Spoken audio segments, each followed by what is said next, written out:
ಒಬ್ಬರಿಬ್ಬರು ಮಾತಾಡೋದಕ್ಕೆ ಯಾಕೆ ಮಹತ್ವ?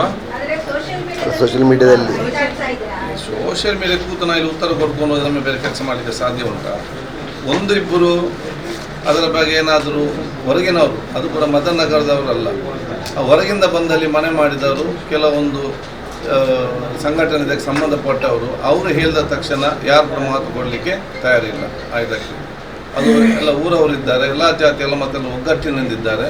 ಅದರಲ್ಲಿ ಯಾವುದೇ ಕೂಡ ಚರ್ಚೆ ಇಲ್ಲ. ಅದಕ್ಕೆ ಅವರ ಒಬ್ಬರಿಬ್ಬರು ಮಾತಿಗೆ ಇಂಪಾರ್ಟೆನ್ಸ್ ಕೊಡಬೇಕಂತ ಕೂಡ ಇಲ್ಲ. ಅದರ ಬಗ್ಗೆ ಚರ್ಚೆನೇ ಅಗತ್ಯ ಇಲ್ಲ. ಅದು ಆಗುವಾಗ ಆಗ್ತದೆ, ಆಗ ನೀವೆಲ್ಲ ಬರಬೇಕು. ನೀವೆಲ್ಲ ಅದರ ಬಗ್ಗೆ ಹೇಳಲಿಕ್ಕೆ ಬಯಸ್ತದೆ. ಅದರ ಬಗ್ಗೆ ಚರ್ಚೆ ವಿಷಯ ಅದೆಲ್ಲ ಲೋಕಲ್ಸ್ ಎಲ್ಲ ಚರ್ಚೆ ಮಾಡಿದ್ದಾರೆ. ಅದು ನಮ್ಗೆ ಯಾಕೆ ಈಗ ಇದರಲ್ಲಿ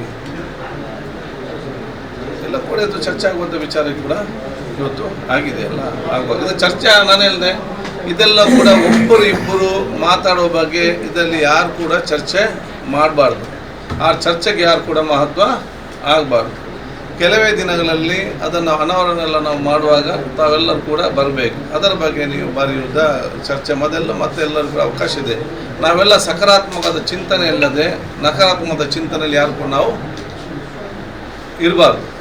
ಇದಕ್ಕೆ ಮತ್ತು ಎಲ್ಲ ಆ ಊರಿನಲ್ಲಿ ಪುತ್ತಾರು, ಮದನ್ ನಗರ, ಸುಭಾಷ್ ನಗರ ಊರಿನಲ್ಲಿ ಎಲ್ಲ ಜಾತಿ ಎಲ್ಲ ಮತ್ತೆಲ್ಲ ವರ್ಗದವರು ಎಲ್ಲರೂ ಕೂಡ ಒಗ್ಗಟ್ಟಿಂದ ಹಿಂದೆ ಕೂಡ ಒಗ್ಗಟ್ಟಿಂದ ಇದ್ದಾರೆ, ಈಗಲೂ ಕೂಡ ಒಗ್ಗಟ್ಟಿಂದ ಇದ್ದಾರೆ, ಇನ್ನು ಮುಂದೆ ಕೂಡ ಒಗ್ಗಟ್ಟಿನಿಂದ ಇರ್ತಾರೆ. ಕೆಲವೊಬ್ಬರು ಒಂದಿಬ್ಬರು ಜನ ದಾರಿ ತಪ್ಪಿದವರು ಇದ್ದಾರೆ. ದಾರಿ ತಪ್ಪಿದವರು ಅವರು ಸರಿಪಡಿಸೋ ಜವಾಬ್ದಾರಿ ಅದು ಊರವರ ಜವಾಬ್ದಾರಿ, ಅದು ನಾವು ಮಾಡ್ತೇವೆ.